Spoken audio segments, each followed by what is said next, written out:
Hello, everyone. My name is Mike Azozel, and today I'll be talking about material selection for metal additive manufacturing and aerospace applications, a topic that connects directly to both this course and my current internship at Bifrost Manufacturing, a company that does quite a bit in AM.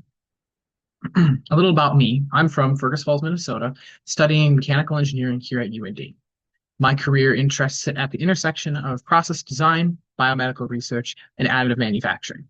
Outside of school, I enjoy traveling, playing music, and woodworking. So, why does aerospace care so much about additive manufacturing?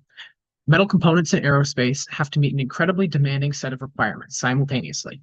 High temperature, resistance about 1,903 degrees Celsius, excellent strength to weight ratio, and a strong fatigue and fracture resistance. Conventional metals like forging and machining can meet these requirements, but they come with serious limitations. You can't make complex internal geometries, and you waste an enormous amount of effort and expensive material. And also, assembly requires hundreds of welds, each of which are an additional failure point. AM does address all of that. You get geometric freedom and the ability to consolidate multiple parts into one, and a very low to marginal waste. The best example of this in action is NASA's RS-25 engine program. By switching to directed energy deposition, DED, for the lining, they reduced the weld count from 127 all the way down to 4 and cut costs by 70%, and the production time by 27. But AM isn't just a simple drop-in replacement for any conventional manufacturing method. That's where material selection becomes very critical and where we start to run into problems. First, legacy alloys are kind of the main issue. For most high-performance aerospace superalloys, they were designed for conventional manufacturing, slow and uniform cooling processes from casting or forging. They were never designed for what AM actually does, which is secondly causing lots of thermal mismatch. AM processes involve solidification rates between the 10 to the third and 10 to the sixth Kelvin per second, with repeating heating and cooling with every single layer. That produces a very non-uniform microstructure that these alloys simply aren't equipped to handle. Third are process defects. You get keyhole porosity from too much laser energy, which is shown there, and lack of fusion porosity from too little, and columnar grain growth from the directional heat flow, which makes these properties differ layer by layer and which direction you load it in. The alloys optimized for the harshest in-service conditions, unfortunately, are usually the worst candidates for AM processing. That's kind of the core conflict with material selection here. Next is GRX 810. Researchers at NASA's Glenn Research Center decided to stop adapting alloys to try and fit AM, but instead design new ones specifically for AM. The result is GRX 810. It's an oxide dispersion strengthened NiCO-Cr alloy. I will be referring to that as ODS.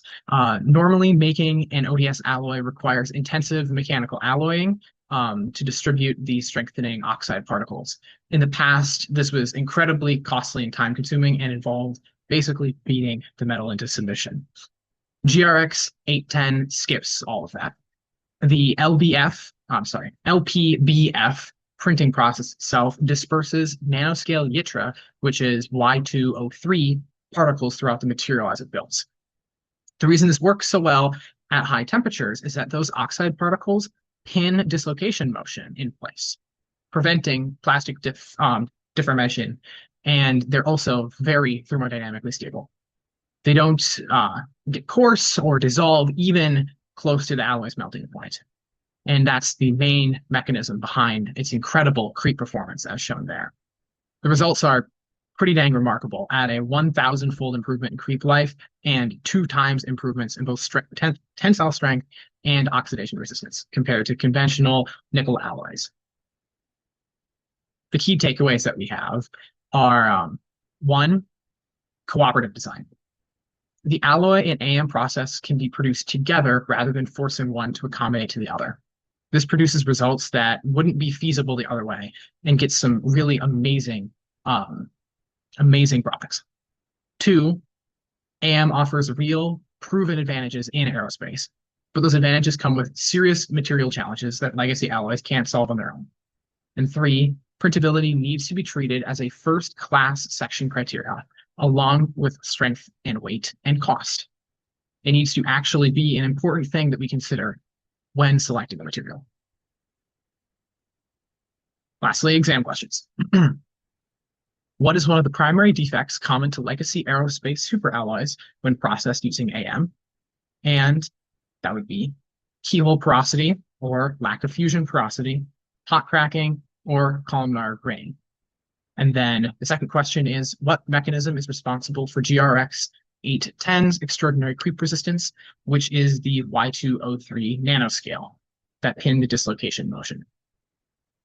Here are my references. Thank you.